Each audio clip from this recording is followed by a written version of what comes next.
Assalamualaikum warahmatullahi wabarakatuh. Kami dari kelompok 1 akan membahas tentang standar dari IIA, Institute of Internal Auditors. Silahkan menyaksikan video kami. Perkenalkan, nama saya Ari Oktavianti dengan nomor absen 8 dari kelompok 1.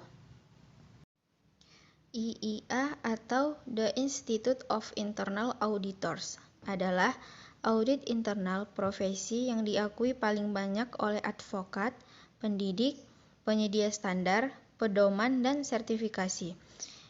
IIA ini didirikan pada tahun 1941. Nah, IIA saat ini melayani lebih dari 200.000 anggota, lebih dari 170 negara dan wilayah. Kantor pusat global IIA berada di Lake Mary, Florida, Amerika Serikat. Selanjutnya ada CIA, yaitu Certified Internal Auditor. Itu fungsinya adalah penunjukan profesional utama yang ditawarkan oleh IIA. Penunjukan CIA adalah sertifikasi yang diakui secara global untuk auditor internal dan merupakan standar di mana individu dapat menunjukkan kompetensi dan profesionalisme mereka di bidang audit internal. Untuk mendapatkan sertifikasi CIA, dimaksudkan untuk menunjukkan pengetahuan profesional tentang profesi audit internal. Nah, CIA ini diminta untuk mengambil kursus pendidikan yang berkelanjutan. Perkenalkan, nama saya Ikhwanul Muslim dengan nomor absen yang ke-10 dari kelompok 1. Institute of Internal Auditor juga mendefinisikan penyataan standar audit dalam Standard for the Professional Practice of Internal Auditing atau biasa disingkat SPPII. SPPII disusun dengan maksud atau tujuan penggunaan.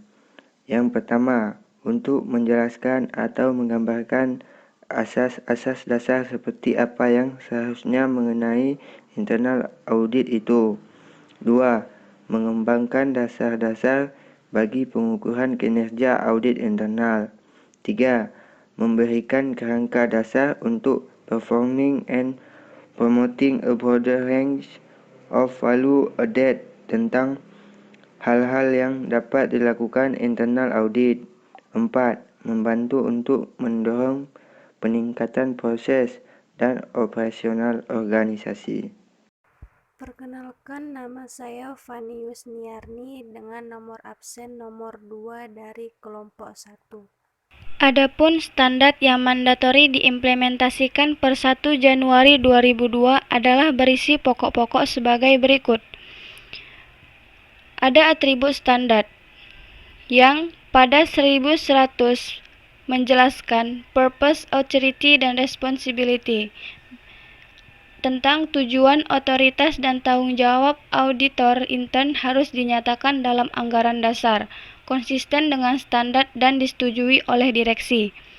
Pada 1100, ada independence dan objectivity, menjelaskan fungsi audit intern harus independen, yang artinya harus bersikap objektif dalam melakukan pekerjaan mereka, di mana independensi ini merupakan kebebasan dari kondisi yang mengancam kegiatan audit internal untuk melaksanakan tanggung jawab dengan cara yang tidak sepihak.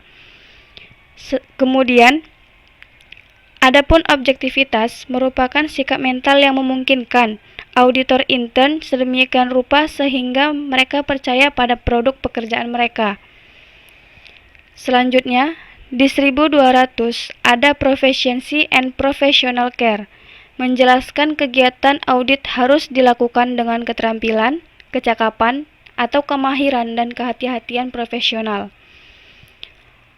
Selanjutnya di 1300 ada Quality Assurance dan Improvement Program, menjelaskan pimpinan audit intern harus mengembangkan suatu Quality Assurance dan Improvement Program dengan maksud agar seluruh kegiatan audit intern memberikan add value and improve organization operation, serta selaras dengan standar dan kode etik. Perkenalkan, nama saya Zia Zulfan dengan nomor absen 6 dari kelompok 1. Berikutnya di bagian performance standar ke-2000 yaitu Managing the Internal Audit Activity.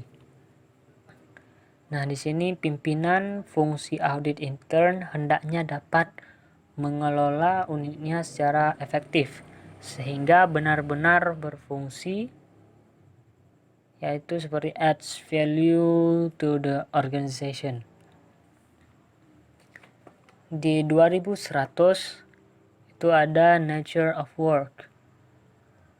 Di sini aktivitas audit intern adalah melakukan evaluasi dan memberikan kontribusi dalam penyempurnaan risk management atau manajemen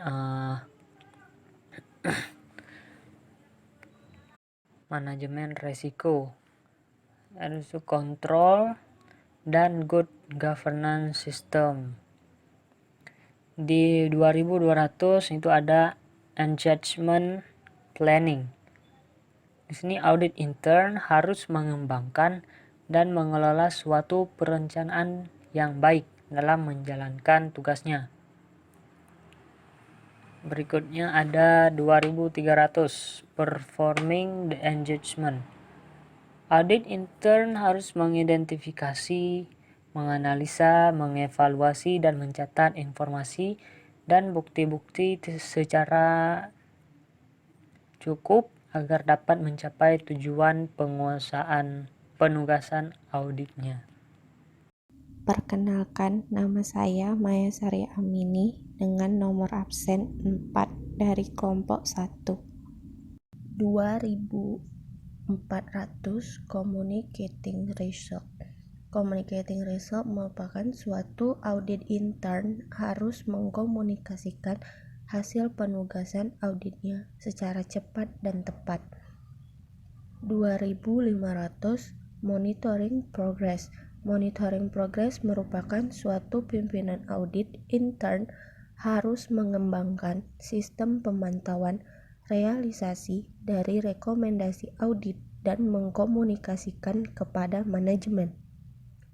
2600 Management Acceptance of Risk.